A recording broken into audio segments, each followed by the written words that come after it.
বিজ্ঞানীরা বলেন মায়ের পেটে যে থলিটাতে বাচ্চা থাকে এই থলিটা মাত্র 10 ইঞ্চি লম্বা।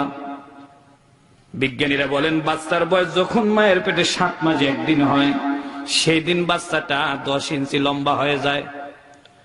7 মাস 1 দিনের দিনে বাচ্চা বাড়ার মতো মায়ের পেটে 1 সুতা পরিমাণ জায়গাও থাকে না।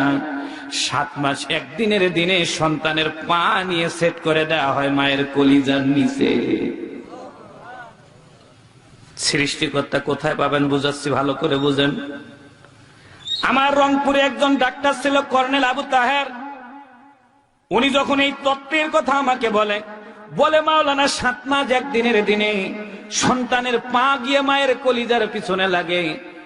যখন উনি আমাকে কথাগুলো বলে আমি কাঁদতেছিলাম আর বলতেছিলাম, স্যার 7 মাস 1 দিনে যদি কলিজার নিচে সন্তানের পা লাগে মায়ের কি কোনো কষ্ট হয় না? উনি জবাব দিলেন, মাওলানা যেই দিন সন্তান তার মায়ের কলিজায় পা দেয় ওই দিন থেকে বাচ্চা যখন মায়ের পেটে 11 ইঞ্চি লম্বা হয় সন্তানের পা দ্বারা মায়ের কলিজাটা 1 ইঞ্চি উপরে উঠে যায়।